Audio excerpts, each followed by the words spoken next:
Hello' everyone, আজি আমি পঢ়িম অনুশীলনী 9.1। ঠিক আছে, সুধিছে যে সকলো স্বাভাৱিক সংখ্যাই অখণ্ড সংখ্যা, শুদ্ধ নে অশুদ্ধ বাছনি কৰা। ঠিক আছে, এতিয়া যদি চাওঁ আমি এইডাল হ'ল আমাৰ অখণ্ড সংখ্যাৰ কাৰণে সংখ্যা ৰেখা। ঠিক আছে, ইয়াৰ আমি স্বাভাৱিক সংখ্যা কি কি পাইছোঁ 1 2 3 4 এনেকৈ ডট ডট ডট আমি বহুতবোৰ আমি কি পাম স্বাভাৱিক সংখ্যা পাম। এতিয়া এই স্বাভাৱিক সংখ্যাকেইটা আমি অখণ্ড সংখ্যাৰ ভিতৰত পাইছোঁ নে নাই? পাইছোঁ, গতিকে সকলো স্বাভাৱিক সংখ্যাই আমাৰ অখণ্ড সংখ্যা, এইটো হ'ব আমাৰ শুদ্ধ। ঠিক আছে, তাৰপিছত আহিল এটা অখণ্ড সংখ্যা স্বাভাৱিক সংখ্যা নহ'ব পাৰে, এইটো শুদ্ধ নে অশুদ্ধ বাছনি কৰা। এটা অখণ্ড সংখ্যা স্বাভাৱিক সংখ্যা নহ'ব পাৰে, ধৰা হ'ল -2। -2টো এটা আমাৰ অখণ্ড সংখ্যা হয়, কিন্তু ই স্বাভাৱিক সংখ্যা হয় জানো? স্বাভাৱিক সংখ্যা নহয়, কাৰণ স্বাভাৱিক সংখ্যা কি কি পাওঁ আমি 1 2 3 4 5 6 7 8 এনেকৈ বহুতবোৰ আমি কি পাওঁ স্বাভাৱিক সংখ্যা পাওঁ, কিন্তু -2টো আমাৰ স্বাভাৱিক সংখ্যা নহয়। গতিকে এটা অখণ্ড সংখ্যা স্বাভাৱিক সংখ্যা নহ'ব পাৰে, এইটো হ'ব আমাৰ শুদ্ধ। ঠিক আছে, শুদ্ধ। তাৰপিছত আহিলে আমাৰ 3 নম্বৰ কুৱেশ্যন। এটা সংখ্যা যদি পৰিমেয় হয় তেন্তে সেই সংখ্যাটো অখণ্ড সংখ্যা হ'বই। ধৰা হ'ল 4/5।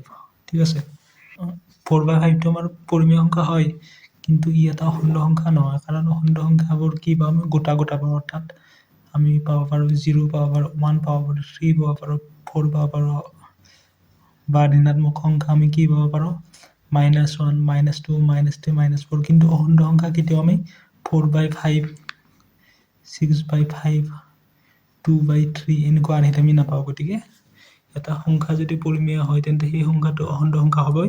এই উক্তিটো কি আমাৰ অশুদ্ধ।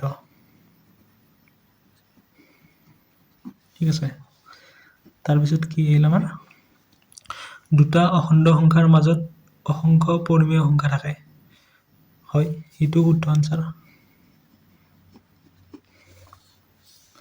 তাৰপিছত আহিল আমাৰ 5 নম্বৰ, সকলো ভগ্নাংশ অখণ্ড সংখ্যা নহয়, এইটো শুদ্ধ।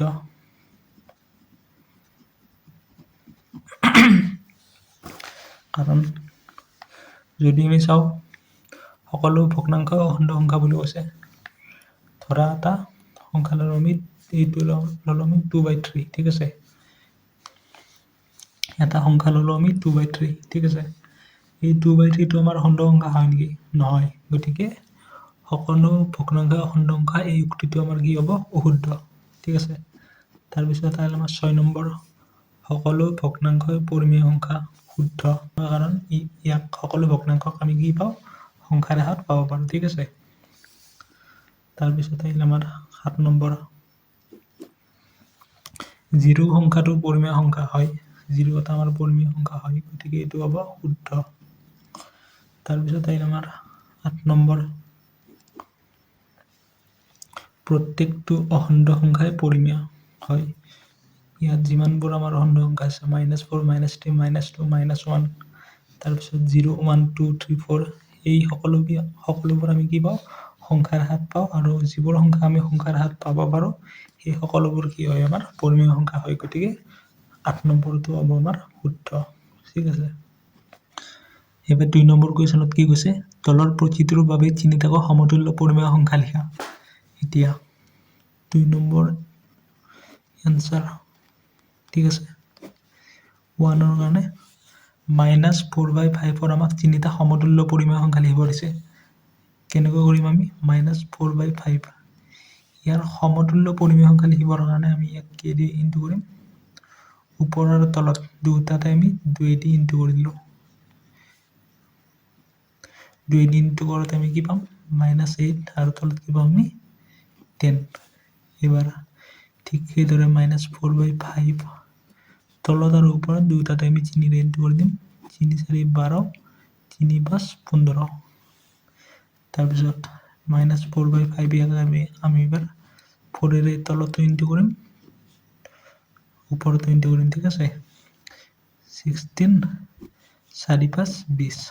ঠিক আছে, এইকেইটা কি পালোঁ আমি সমতুল্য পৰিমেয় সংখ্যা -4/5ৰ। এইবাৰ যদি চাওঁ আমি 2 নম্বৰটো 2 নম্বৰৰ কাৰণে -7/21 আমাক কি লাগে সমতুল্য পৰিমেয় সংখ্যা লাগে ঠিক আছে এতিয়া ইয়াক যদি আমি 2ৰে ইনটু কৰোঁ ওপৰত আৰু তলত কি পাম আমি -14 তলত কি পাম আমি 2 গুণ 2 2 গুণ 4 বা আমি এনেকৈ কৰিব পাৰোঁ -7/21 ইয়াক যদি আমি ডিভাইড কৰি দিওঁ ওপৰৰটোকো আমি 7ৰে আমি হৰণ কৰি দিওঁ তলৰটোকো আমি 7ৰে হৰণ কৰি দিওঁ অৰ্থাৎ 7 × 7 কি হ'ব 7 আৰু 7 কাটাকাটি গ'ল 7 আৰু 21ক 3বাৰ কাটাকাটি গ'ল অৰ্থাৎ আমি কি পালোঁ -1/3 এইটো এটা হ'ব আমাৰ সমতুল্য পৰিমেয় সংখ্যা তাৰপিছত -7/21 তাক যদি আমি 3ৰে পূৰণ কৰি দিওঁ ওপৰ আৰু তলত কি পাম আমি -7 × 3 21 আৰু তলত কি পাম আমি 3 গুণ 3 3 গুণ 6 এইকেইটা হ'ব কি হ'ব আমাৰ সমতুল্য পৰিমেয় সংখ্যা ঠিক সেইদৰে এইটো আমাৰ 3 নম্বৰ আছিল এবাৰ চাওঁ যদি আমি 2টো যদি চাওঁ 2টো কি হ'ব 2/-3 ইয়াক যদি মই ওপৰ আৰু তলত 2ৰে মাল্টিপ্লাই কৰি দিওঁ কি হ'ব 2 2 গুণ 4 2 3 6 তাৰপিছত 2 আৰু -3 ওপৰে তলে আমি যদি 3ৰে মাল্টিপ্লাই কৰি দিওঁ কি হ'ব 3 2 গুণ 6 3 3 গুণ 9 2 আৰু 3 ওপৰে তলে যদি আমি 4ৰে মাল্টিপ্লাই কৰি দিওঁ 4 2 গুণ 8 4 3 গুণ 12 ঠিক আছে এতিয়া 4 নম্বৰৰ কাৰণে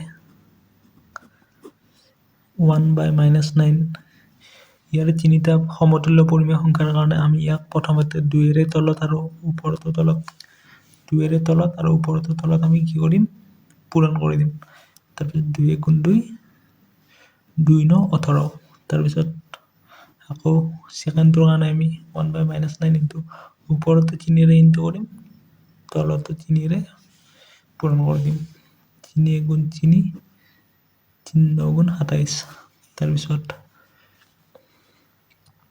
1/-9 ওপৰতো আমি 4ৰে মাল্টিপ্লাই কৰি দিম তলতো 4ৰে মাল্টিপ্লাই কৰি দিম 4 গুণ 4 4 9 গুণ 37 ঠিক আছে গতিকে এনেকৈ মই 4টা কৰি দিলোঁ লাষ্টতটো তুমি কৰিবা ঠিক আছে এইবাৰ কুৱেশ্যন নম্বৰ 3ত কৈছে তলৰ জোৰকেইটা সমতুল্য হয় নে নহয় পৰীক্ষা কৰা এতিয়া যদি চাওঁ আমি question number 3 Question number 3 answer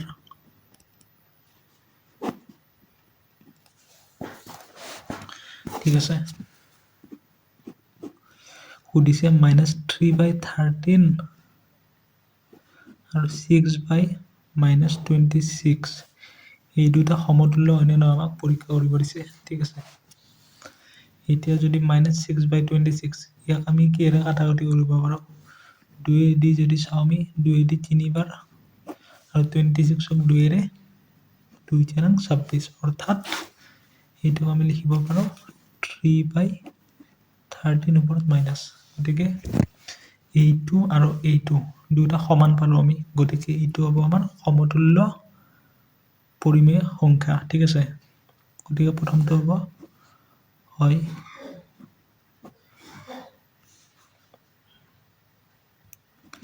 এইটো এটা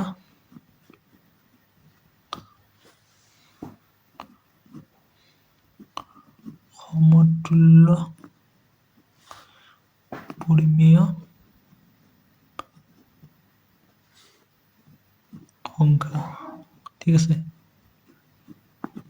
তাৰপিছত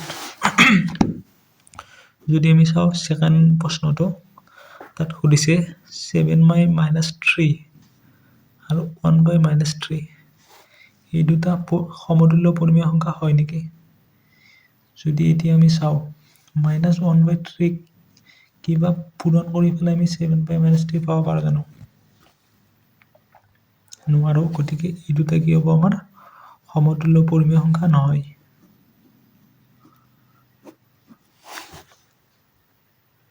কুৱেশ্যন নম্বৰ 4 সুধিছে যে 9/-40 = -9/x কেতিয়া আমাৰ সমান হ'ব?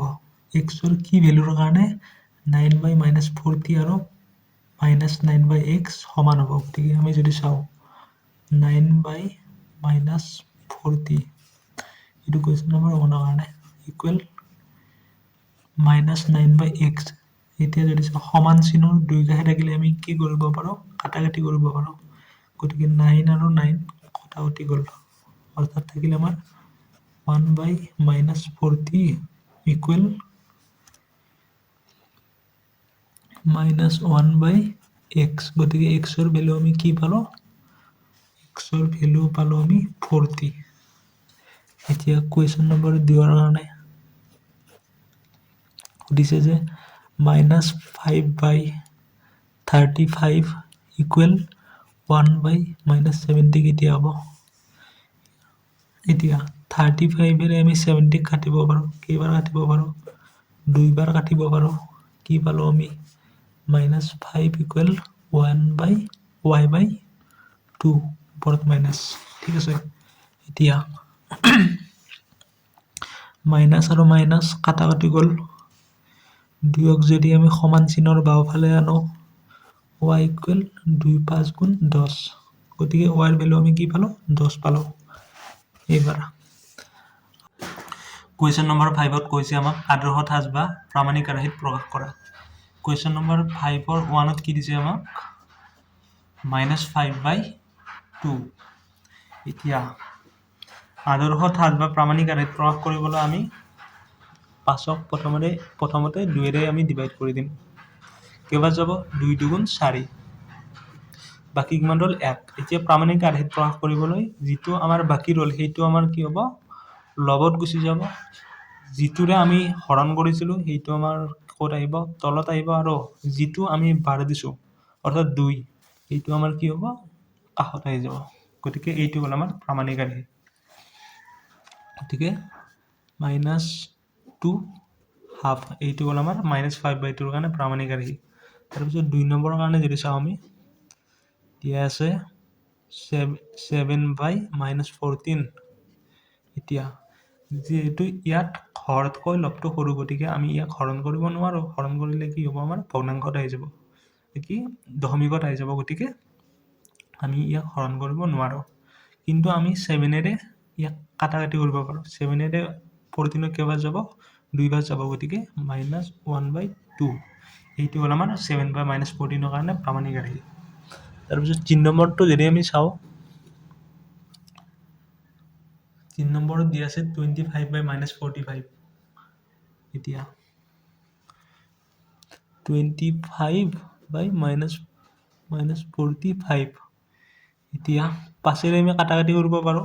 5ৰে 5বাৰ যাব, 5ৰে 9বাৰ যাব, অৰ্থাৎ -5/9। 25/-45ক আমি 5ৰে কাটাকাটি কৰি কি পালোঁ? -5/9। এতিয়া ইয়াতো হৰতকৈ লবটো কি আছে? আমাৰ সৰু আছে। গতিকে আমি ইয়াক প্ৰামাণিক আৰ্হিত প্ৰকাশ কৰিলে এনেকৈ ৰাখি দিম। ঠিক আছে। তাৰপিছত 4 নম্বৰটো যদি চাওঁ আমি 4 নম্বৰত দিয়া আছে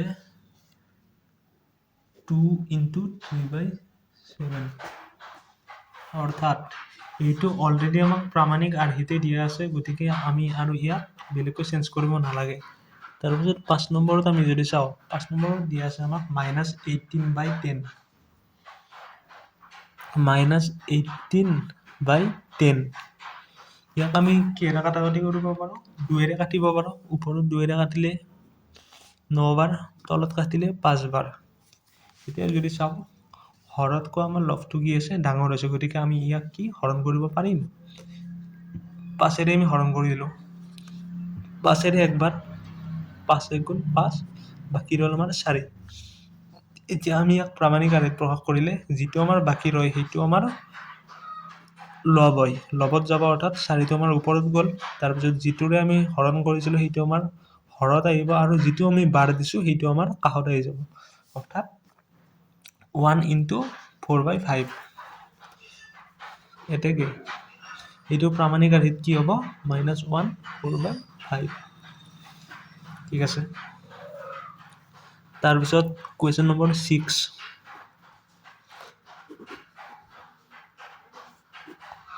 কুৱেশ্যন নম্বৰ 6ত সুধিছে প্ৰতিজোৰৰ কোনটো পৰিমেয় সংখ্যা সৰু নিৰ্ণয় কৰা এই নম্বৰত দিয়া আছে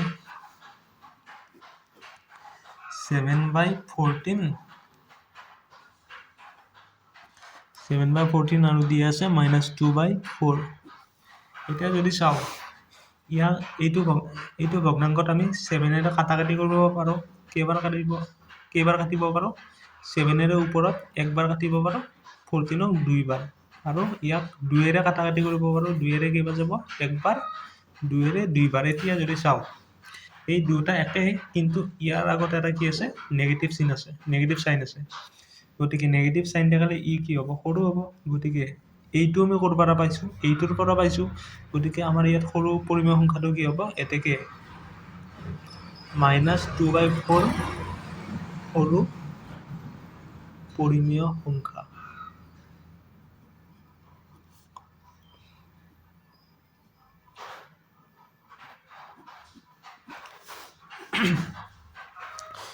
কুৱেশ্যন নম্বৰ বিৰ কাৰণে বিত কি কৈছে -1/3 আৰু -2/5 এই দুটাৰ কোনটো সৰু পৰিমেয় সংখ্যা -1/3 আৰু -2/5 যেতিয়া হৰত বেলেগ বেলেগ সংখ্যা থাকে তেতিয়া আমি কি কৰোঁ ইয়াত ওপৰত আৰু তলত ইয়াৰে তলৰ সংখ্যাটোৰে আমি কি কৰিম পূৰণ কৰি দিম অৰ্থাৎ ইয়াত 5ৰে আমি পূৰণ কৰি দিম -5 আৰু তলত কি কৰিম 5ৰে পূৰণ কৰি দিম 5 × 3 = 15 এইফালেও একেধৰণে 3ৰে আমি ওপৰতো পূৰণ কৰিম তলতো পূৰণ কৰিম অৰ্থাৎ 3 × 2 = 6 3 × 5 = 15 এতিয়া যদি চাওঁ 5/15 আৰু 6/15 এনে যদি চাওঁ আমাৰ এইটো কি হয় আমাৰ ডাঙৰ হয় এইটো ডাঙৰ হয় কিন্তু যেহেতু এই দুয়োটাৰ আগত আমাৰ কি আছে নেগেটিভ সাইন আছে গতিকে নেগেটিভ সাইন থাকিলে যিটো আমাৰ পজিটিভত ডাঙৰ হয় সেইটো নেগেটিভত কি হয় সৰু হয় গতিকে নেগেটিভ চিন থাকিলে আমাৰ এইটো কি হৈ যাব সৰু হৈ যাব অৰ্থাৎ 5/15 greater than -6/15 অৰ্থাৎ গতিকে -2/5 সৰু পৰিমেয় সংখ্যা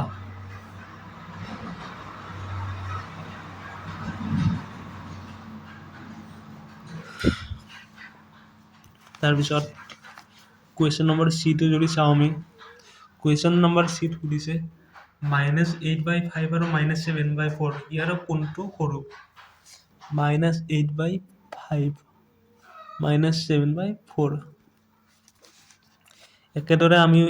একেদৰে ইয়াতো হৰ দুটা কি আছে বেলেগ বেলেগ আছে গতিকে আমি 4ৰে ওপৰতো পূৰণ কৰিম তলতো পূৰণ কৰিম অৰ্থাৎ 8 × 4 = 32 4 × 5 = 20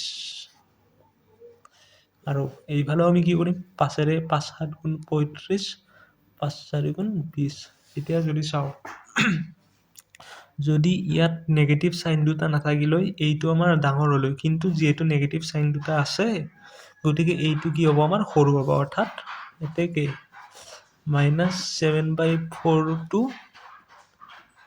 সৰু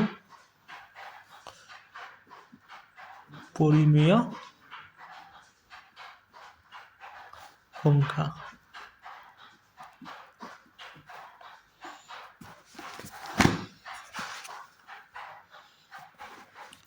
তলৰ এইবাৰ সুধিছে 7 নম্বৰ কুৱেশ্যন তলৰ পৰিমেয় সংখ্যাবিলাকৰ মাজত থকা 5টা পৰিমেয় সংখ্যা লিখা প্ৰথমটোৰ কাৰণে -1 আৰু 1ৰ মাজত আমাক 5টা পৰিমেয় সংখ্যা লিখিব দিছে এনসাৰ সংখ্যাৰ এখন যদি চাওঁ আমি এইটো -1 এইটো 0 এইটো 1 এই দুটাৰ মাজত অসংখ্য আমাৰ কি আছে পৰিমেয় সংখ্যা আছে আৰু আমাক ইয়াৰে যিকোনো 5টা লিখিব দিছে ঠিক আছে এতিয়া জিৰ'টো আমাৰ এই দুটাৰ মাজত আছে, গতিকে এটা হ'ব আমাৰ জিৰ', তাৰপিছত এইটো হ'ব আমাৰ হাফ, এইটো হ'ল আমাৰ মাইনাছ হাফ, ঠিক আছে। গতিকে মাইনাছ হাফ প্লাছ হাফ, তাৰপিছত -1/3 প্লাছ 1/3, এই দুটাও 1 আৰু -1ৰ মাজত আছে, গতিকে আৰু কি হ'ব -1/3 প্লাছ 1/3। এবাৰ 2 নম্বৰৰ কাৰণে -3/4 আৰু 3/4ৰ মাজত আমাক কি লাগে, পৰিমেয় সংখ্যা লাগে। -3/4 প্লাছ 3/4 এনচাৰ। এতিয়া -3/4 0 প্লাছ 3/4, এতিয়া 3ক যদি আমি 4ৰে হৰণ কৰি দিওঁ কি পাম আমি, 0.75, ঠিক আছে। এতিয়া অৰ্থাৎ আমাক কি কৈছে, এইডাল সংখ্যা ৰেখা এইটো -0.75 আৰু এইটো +0.75, এই দুটাৰ মাজত আমাক কি লাগে, 5টা পৰিমেয় সংখ্যা লাগে। জিৰ'টো আকৌ এই দুটাৰ মাজত আছে, গতিকে এটা পালোঁ আমি 0, তাৰপিছত 0.6 এটা পাব পাৰোঁ আমি, তাৰপিছত 0.7 পাব পাৰোঁ, ঠিক সেইদৰে নেগেটিভৰ ফালে -0.6 পাব পাৰোঁ, -0.7 পাব পাৰোঁ। এইকেইটাক যদি আমি ভগ্নাংশটো প্ৰকাশ কৰিব লাগে, তেতিয়াও আমি কৰি দিম। কেনেকৈ কৰিম, 0.6ক আমি কেনেকৈ পাব পাৰোঁ, 6/10, 0.7ক আমি 7/10 বুলি লিখিব পাৰোঁ, -0.6ক আমি -6/10 লিখিব পাৰোঁ, -0.7ক আমি -7/10 লিখিব পাৰোঁ। অৰ্থাৎ এইকেইটা হ'ল আমাৰ 5টা পৰিমেয় সংখ্যা। তাৰপিছত 3 নম্বৰৰ কাৰণে আমি কি কৰিব পাৰোঁ, 3 নম্বৰত কৈ আছে -3 আৰু -2, -3 আৰু -2ৰ মাজত আমাক 5টা পৰিমেয় সংখ্যা লাগে। এইডাল আকৌ সংখ্যা ৰেখা, এইটো -3, এইটো -2, ঠিক আছে। 5টা যদি আমাক পৰিমেয় সংখ্যা লাগে, আমি কি ল'ব পাৰোঁ, -2.1, -2.2, -2.3, -2.4, -2.5, এইকেইটাক যদি আমি ভগ্নাংশত প্ৰকাশ কৰোঁ কি হ'ব, -21/10, -22/10, -23/10, -24/10 আৰু -25/10, এইকেইটা হ'ল আমাৰ 5টা পৰিমেয় সংখ্যা। মই 3টা কৰি দিলোঁ, বাকী 2টা তোমালোকে নিজে কৰিবা, ঠিক আছে। তাৰপিছত আহিল আমাৰ 8 নম্বৰ, সংখ্যা ৰেখাত তলত দিয়া পৰিমেয় সংখ্যা কেইটা বহুওৱা। 8 নম্বৰ কুৱেশ্যন আনচাৰ। 2/3 আমি কি কৰিব লাগে, সংখ্যা ৰেখাত বহুওৱা লাগে। এইডাল এডাল সংখ্যা ৰেখা, ঠিক আছে। এইডাল এডাল সংখ্যা ৰেখা, এইটো হ'ল আমাৰ 0, 1, এইটো ধৰা 1, এইটো ধৰা হাফ, ঠিক আছে। এতিয়া 2/3টো আমাৰ 2/3, এইটোক যদি আমি হৰণ কৰি দিওঁ কি হ'ব, 0, 6×3 = 18, 2 0, 6×3 = 18, অৰ্থাৎ এইটো 0.5তকৈ অলপমান ডাঙৰ, অৰ্থাৎ হাফ আৰু 1ৰ মাজত থাকিব। গতিকে 2/3ক আমি যিটো সংখ্যা ৰেখাত বহুৱাওঁ কি হ'ব, এইডাল এডাল আমাৰ সংখ্যা ৰেখা, এইটো হ'ল আমাৰ 0, এইটো 1, নহয় এইটো হাফ কৰি দিলোঁ আমি, অলপ ডাঙৰকৈ পাতিছোঁ আমি, এইটো হ'ল আমাৰ 1। 2/3টো আমাৰ সদায় হাফতকৈ কি হয়, ডাঙৰ হয়, গতিকে এইটো থাকিব হাফ আৰু 1ৰ মাজত, অৰ্থাৎ আমি ক'ৰবাত ইয়াত আমি দেখাই দিলোঁ এইটো কি হ'ল 2/3, ঠিক আছে। তাৰপিছত সুধিছে আমাক -4/5টো আমাৰ সংখ্যা ৰেখাৰ ক'ত থাকিব, -4/7 থাকক, -4/7, আকৌ এইটো আমাৰ 0, এইটো আমাৰ হাফ, এইটো আমাৰ 1, ঠিক আছে। -4/7, -4/7, 4ক যদি আমি 7ৰে ডিভাইড কৰোঁ কি হ'ব, 0, 0, 7 5 গুণ 35, 5 0, 7 7 গুণ 49, অৰ্থাৎ এইটো আমাৰ 0.5তকৈ আমাৰ অলপমান ডাঙৰ হ'ব, অৰ্থাৎ এইটোতকৈ অলপমান ডাঙৰ হ'ব, অৰ্থাৎ এইটো হ'ব আমাৰ -4/7। ঠিক আছে, এইটো হ'ল আমাৰ -4/7। তাৰপিছত 3 নম্বৰটো যদি আমি চাওঁ 3/8। 3/8 এইডাল আমাৰ সংখ্যা ৰেখা, এইটো হ'ল আমাৰ 0, এইটো হ'ল আমাৰ 1, এইটো হ'ল আমাৰ হাফ। এতিয়া 3ক যদি আমি 8ৰে হৰণ কৰি দিওঁ কি হ'ব? 0, 0। 3 8 গুণ 24, 6 0, 8 7 গুণ 56, অৰ্থাৎ 56, অৰ্থাৎ হাফতকৈ সৰু হ'ব। গতিকে এইটো ক'ত পাম আমি? ইয়াত পাম 3/8। ঠিক আছে, 3টা মই কৰি দিলোঁ, বাকী দুটা তোমালোকে কৰিবা। ঠিক আছে।